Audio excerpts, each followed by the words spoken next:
Hey guys, this is MTG Degree. My name is Luke, and today I'd like to talk to you guys about an important topic, and that is sealed deck construction.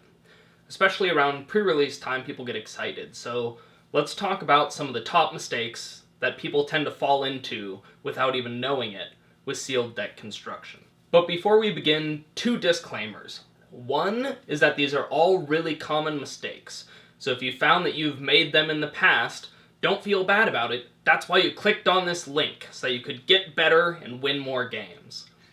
And that is my disclaimer number 2 as well, which is if you want to build, some sweet deck that's got all these crazy cards in it, and it doesn't win all the time, but when it does, it's really awesome, just go for it, man.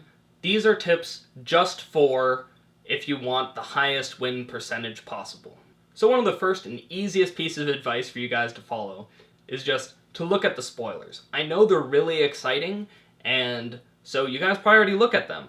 But most people spend a lot of time looking at the rares and the mythics because those are what are awesome. But what you mostly play with are commons and uncommons. So by looking through those commons and uncommons very thoroughly, really knowing what's going on, what you think is good value, then when you sit down at that sealed pool, you won't have to read everything. You'll just know what it is already and have a good idea of what you think of that card. So one of the most common mistakes that I see, and this one is just so tempting, is assuming that you have any two cards out at the same time. So for example, saying, well, I've got this Gudul Lurker in my blue-black control deck thing, and I'm going to splash green for Dramoka's Gift, and then I'm going to have this 5/5 unblockable, and it's going to be really great. So the problem with this is that typically you just don't have multiple copies of each card to make a good chance of them actually connecting in a game. If you just have one of this and one of this, just assume that this one thing will never see this other thing in a game, because it's just not very likely. Alright, our next common mistake to go over is the 1/1 for 1 with some form of evasion. People love these, and a recent example is Evasion Skirmisher. So the reality is that Evasion Skirmisher is not really worth a card. And here's the reason why. Let's imagine the best case scenario. You play it on turn 1. Realistically, if your opponent has some sort of reasonable deck built up, they're probably going to stop it by turn 4 or 5. So it'll do 3 or 4, maybe 5 damage, right? So that is the best case scenario. Now imagine this card on turn 7. On turn 7, you pull up a 1/1 for 1 flyer, and it cannot tangle with anything. To kind of clarify the point, let's compare Evasion Skirmisher to Lava Axe. Lava Axe always does 5 damage to your opponent. Always. And people generally consider it to be a bad card because it's not very flexible. It would be nicer if Lava Axe could hit a creature too. Then it would be pretty darn good. But the fact is that an Evasion Skirmisher is very much like a Lava Axe, in that it can only deal damage to your opponent, and it can't really tangle with creatures. Evasion Skirmisher is not really a creature, because as soon as anything gets in the air, it's done. So I hope I've kind of illustrated how much I kind of dislike these 1/1 for 1s. Alright, so our next topic is about laying out your mana curve. So you've taken all the cards that you want to play, and you've sorted them, 1 drops, 2 drops, 3 drops, 4 drops.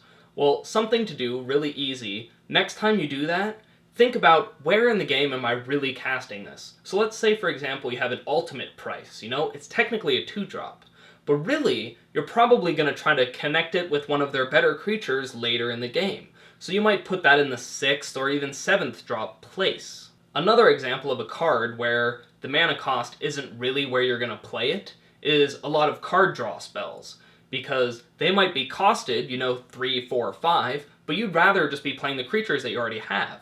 You're going to be playing that card draw spell once your hand is getting pretty close to empty. So it's going to be a later drop. So in the future, when you're doing those mana curves, just push those things that really aren't going to happen early a little bit later.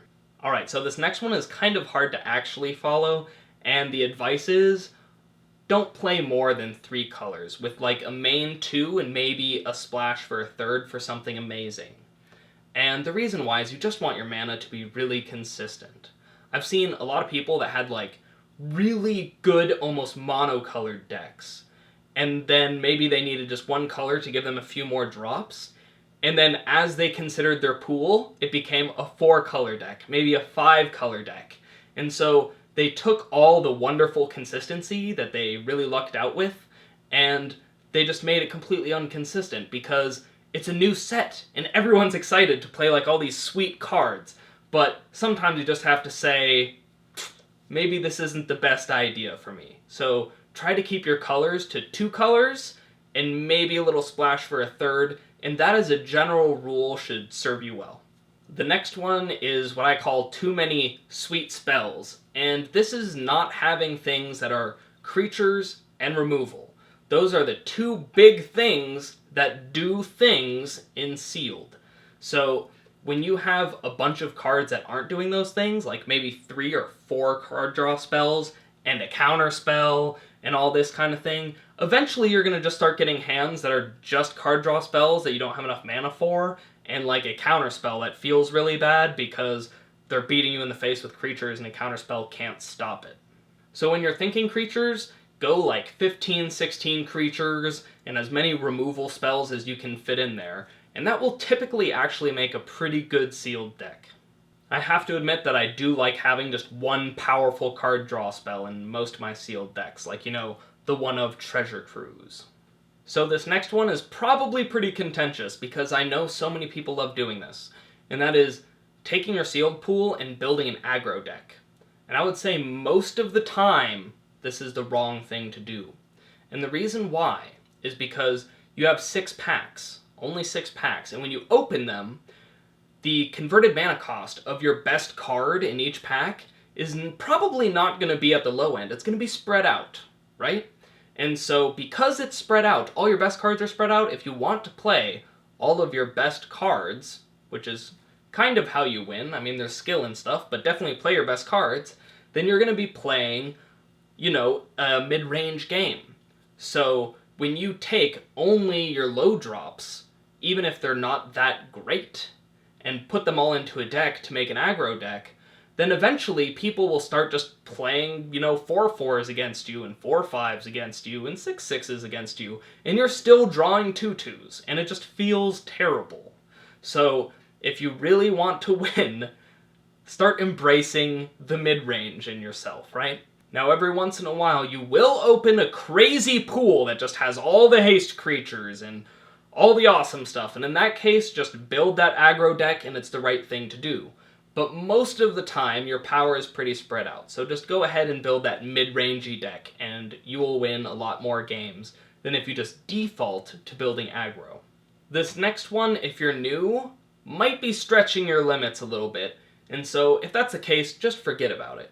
But if you guys have been playing Magic for a while and you kind of know what's going on, then what I suggest you do is, when you build your deck and you're pretty sure that you've got something pretty solid, look for deck number 2.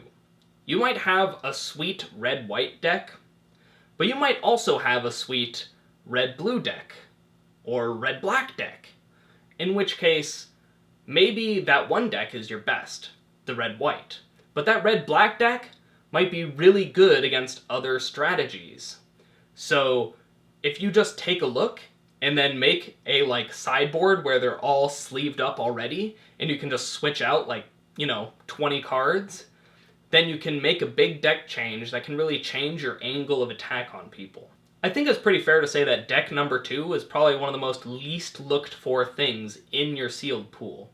So just go ahead and metagame people and get that second deck in there if it's good.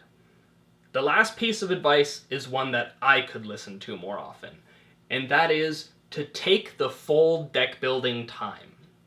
I know that when I look at a Sealed pool, oftentimes I'll be like, even if it's at the pre-release, I have to do all the stuff for YouTube and look up all the cards and whatever, so I really know all the cards really well, And so I'm just like, yeah, I'm gonna put these all together and, that's a deck. And so I'll be done in 25 minutes, and I've got 50 minutes to make a deck. And, when I'm doing that, or when you're doing that, you're really shortchanging yourself. There's probably, 2 or 3 cards that could take another look at if you spent a little more time. And so that's another thing that I'm going to work at, is just taking the full time. Alright, well that's kind of it for the common mistakes I see. Now we do have a comments section, so if you want to help your fellow Magic players, go ahead and just write some comments about what you think are some important mistakes to avoid, and I think that'll help everyone out. This has been MTG Degree, my name is Luke, and if you like the content today, go ahead and hit that subscribe button, we've always got more coming, and I'll see you guys next video.